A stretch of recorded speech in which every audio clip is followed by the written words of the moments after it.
Walls, walls, walls. Wall, the new four-letter word to lefties.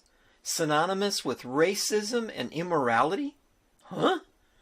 I can understand how continuing to drain wealth from areas of the world such as Africa and Haiti would be racist, as Charles Ortel has reported with the ongoing criminal activity of the Clinton Foundation and its illegal offspring.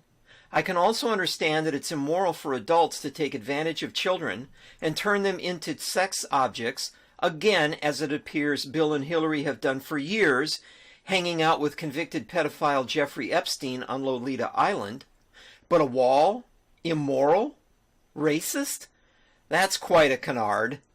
Did you ever think there would be such a hubbub over structures that have been used by civilization for thousands of years, that are in place around most inhabited property around the country and around the world, such as around my house and probably yours?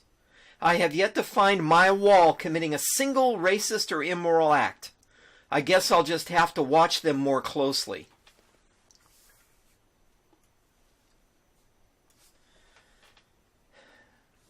So what has transformed such a simple concept, a barrier to keep unwanted elements outside and to protect the people and things we hold dear inside, into an apparent fight to the death by the Democrats that is worth preventing 800,000 people from returning to work unless that barrier is not funded? A barrier that is already in place on 1/3 of the border between the southern United States and northern Mexico, a structure that at different times has been supported by the very people who are now locked in mortal combat to prevent it from being built. Just how is an inanimate object like a wall immoral? What about windows? They keep things in and out. What about doors, handles, knobs, hinges? How far will the left go once a particular object seems to suit their purpose? Surely there must be something else in play here. Perhaps power and hypocrisy? Could be. So, Democrats say walls are evil, and other leaders around the world would agree. So let's take a spin around the world of walls, courtesy of Breitbart News.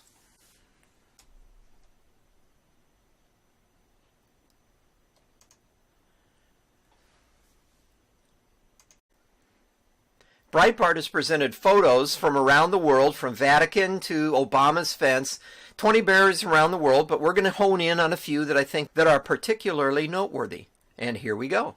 Before we go to the Breitbart article, though, let's first take a look at the most famous wall of all, the Great Wall of China. The Great Wall of China is actually a series of walls erected over a period of 1,000 years, starting in the 7th century BC. It was built to protect China from raids and invasions, sound familiar, and worked reasonably well for centuries. Well, one of the arguments of the Democrats is that the wall is impractical and unneeded in mountainous areas.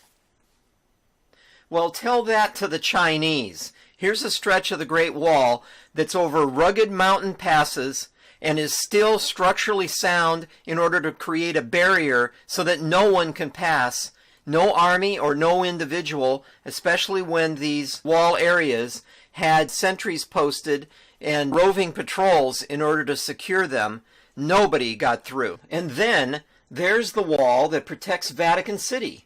So Pope Francis tells us not to build a wall here or there, but his multi-trillion-dollar empire has been hiding behind a wall for centuries. And I agree again from another Breitbart piece, Pope Francis, tear down this wall.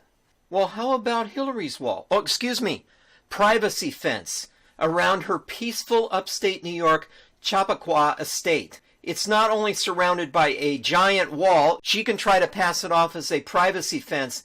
That is one heck of a privacy fence. That is a giant wall. In addition to the wall, it's secured by guards. But isn't what's good for the goose good for the rest of the flock?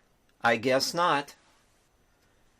Do you think there's a variety of racist and/or immoral acts taking place within these walls? Is that possible? Is it beyond the stretch of imagination that the reason for this enormous privacy fence is to ensure no one gets wind of what might be going on inside? Or is it to protect that server in the bathroom? Then there's that border fence in Israel. You remember, the one that had to be built because of the terrorists using that area as a superhighway for death. Well, now, with the most efficient border wall in the world, the movement of illegals in that area is now zero. No more terrorist attacks, no more terrorists coming back and forth through this corridor. Zero. Zilch. Zip. Nada. So, okay, those examples are extreme, but surely the 44th President of the United States is living up to his cries for open borders and his actions as president when he allowed the hordes to rampage across the southern border. Surely his humble home is open to the public day and night. Right? No, wrong. Brick and iron walls. And is that a machine gun I see from the parapet? No, it's just a tree branch. Never mind. But then when the Democrats meet to calmly and peaceably discuss who they want to be the next president of the United States, they do so in the open. Right? Wrong again. Looks just like one of the scenes from The Caravan, doesn't it? Okay, but I'm sure enlightened countries like France have always been wide open for everyone. After all, their motto is Liberté, Égalité, Fraternité. Well, here's the wall, excuse me, the Royal Gate at the Château de Versailles, built in 1682 by King Louis XIV. Ironic now that French President Macron, having allowed uncontrolled entry for over tens of thousands from North Africa and Middle East into France, is falling victim to the nationalist uprising of the Yellow Vests. I think they want a wall. What do you think?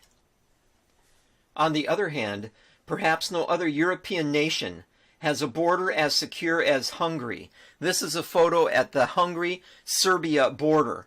The populist nationalist Prime Minister of Hungary, Viktor Orban, decided to fully guard his country's borders with this double fence as a response to the continent's migrant crisis, guarded by roving patrols.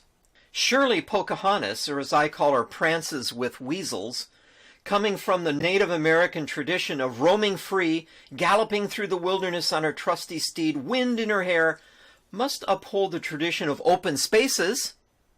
Not so much. Nice ironwork, Pokey baby. Of course there's Buckingham Palace, rivaling Versailles as an edifice to ironworkers. How about the ever-consistent, man-about-town New York City Mayor Bill de Blasio? A Democrat from New York? Surely he enjoys the protection that comes from having, oh no, a brick wall around his home, Gracie Mansion, on the Upper East Side? Well, surely Billy B must be opening up the grounds to the little people. Nope. Walls secure, iron gates closed. Stay away.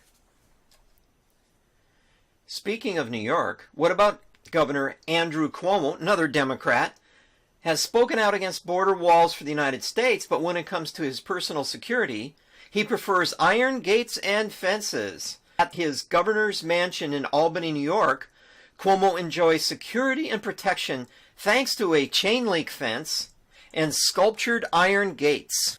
So again, I pose, what is this hubbub all about? It's about power. It's about illegal voting. It's about ensuring there is no victory for President Donald Trump. It is all about ignoring the best interests of the American people and ensuring chaos at the borders, murder within our borders, theft, rape, and worse within our borders, and a continuation of the Democrat now legacy of illegal voting, bringing in newcomers to replace the people that won't vote for them, and trying to ensure that for the future, the illegal aliens will be the deciding votes in ensuring that Democrat leaders are the only ones that are elected in national elections to quote-unquote represent us. This is a farce. There will probably be no legislative solution, as the Democrats are not even willing to talk to Donald Trump, even though he put a serious and comprehensive proposal on the table. It looks like President Trump's next step is going to be the nuclear option in essence. It looks like he is going to go ahead, I believe, and to fully fund the $5.7 billion that he needs in order to complete the wall project, the border project, by pulling $13 billion out of the defense budget and using it along with the labor provided by the Army Corps of Engineers to finish one of his major campaign promises and build the wall.